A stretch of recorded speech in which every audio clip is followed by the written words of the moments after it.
ಹೋಯ್ತು ಬೆಂಕಿಯ ಮಡಿಲಲ್ಲಿ.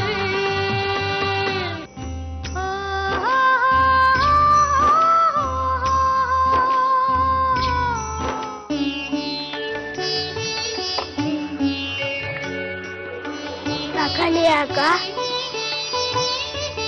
ಇನ್ನೇನಾರ ಬೇಕಿದ್ರೆ ಹೇಳ್ಕಳ್ಸಿ, ಇಲ್ಲೇ ಇರ್ತೀನಿ.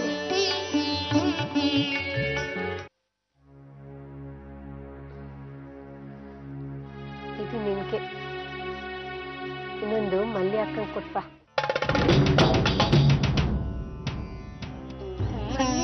ಹೊಂಟೋಗೊಳ್ಳಲ್ವಾ?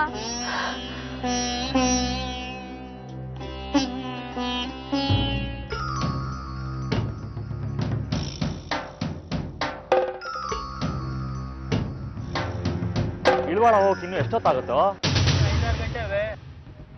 ಗಂಟೆ ಎಷ್ಟು? 4 ಗಂಟೆ ಆಗಿದೆ. ಮತ್ತೆ ಇನ್ನೂ ಯಾಕೆ ಇಲ್ಲೇ ಇದ್ದೀವಿ ಅಣ್ಣ?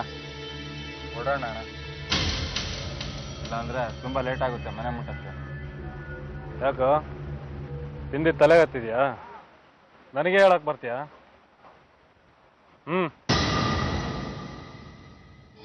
ಚಿಗ್ಲೂರಿನಿಂದ ಏಟ್ ದೂರ ಆಯ್ತಾ? ಚಿಗ್ಲೂರಿರೋದು ಈ ಕಡೆಗೆ, ನೀವು ಹೋಗ್ತಿರೋದು ಇಲ್ವಾಲಕ್ಕೆ.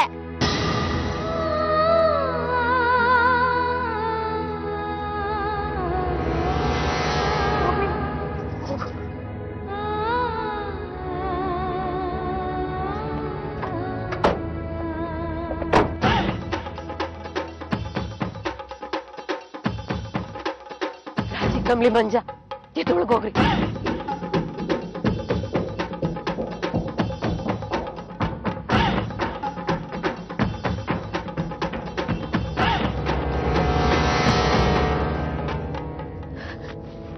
ರಾಜಿ ಒಳಗೋಗಿ. ವಾ ರಾಜಣ್ಣ, ನೀನಂತೂ ಒಂದ್ ಜವಾಬ್ದಾರಿಯಿಂದ ಕೈ ತೊಳ್ಕೊಂಬಿಟ್ಟೆ. ಹಂಗೆ ನನ್ ಬಾರಾನು ಹಗುರ ಮಾಡ್ಕೊಳವ ಅಂತ ಬಂದೀವ್ನಿ. ನಿಂದ್ ಏನೈತೆ ಪೂರ್ತಿ ತಗೊಂಬಂದೀವ್ನಿ. ನಿನ್ ಲೆಕ್ಕ ಪೂರ್ತಿ ಚುಕ್ತಾ ಮಾಡ್ಕೊಂಬಿಡು.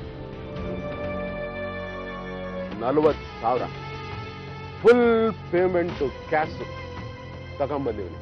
ತಗ ಒಪ್ಪಿಸ್ಕ.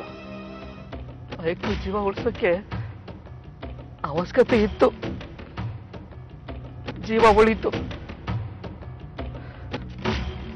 ಈಗ ನಿನ್ ದಾನ ಎಲ್ಲ ಬೇಡ, ಎಲ್ಲ ನೀನೇ ಮಡಿಕ ತಗೊಂಡೋಗು, ಹೋಗು. ಅದ್ಯಾಕ್ ಮನೆಗ್ ಬಂದಿರೋ ಲಕ್ಷ್ಮಿನ ಕಾಲ್ನಾಗ ಓದಿದ್ಯಾ ರಾಜಣ್ಣ? ಹಣದ ಅವಕಾಶ ನಾಳೆನೆ ಬಂದ್ಬಿಡ್ಬೋದು, ಯಾರಿಗ್ ಗೊತ್ತು ಅಲ್ವಾ? ನಿನ್ನ ಮಗಳು ರಾಜಿ ಕೈಗ್ ಬಂದವಳೆ.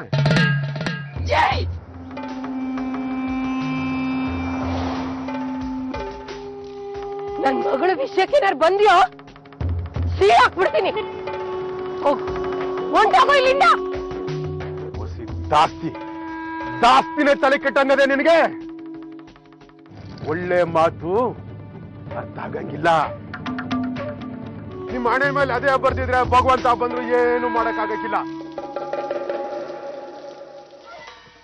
ಹಸುವಾಗ ಗಂಟ ಪ್ರೀತಿ ಮಮಕಾರದ ನಶೆ ಇರ್ತದೆ, ನಶೆ. ಹಸುವಾದಾಗ ಎಲ್ಲ ಗಾಳಿ ತೂರ್ಕ ಹೊಟ್ಟಾಯ್ತದೆ. ಆಗ ಈ ದುಡ್ಡಿನ ತಾಕತ್ತು ಕರಾಮತ್ ಏನು ಅಂತ ಗೊತ್ತಾಯ್ತದೆ. ಅದ್ಯಾವ್ರು ಭೂಮಿಗಿಳಿದು ಬಂದ್ರು ನಿಮ್ಮನ್ನೆಲ್ಲ ಉದ್ಧಾರ ಮಾಡಕ್ಕಾಗಕ್ಕಿಲ್ಲ. ಸಡ್ ನನ್ ಮಕ್ಕಳ.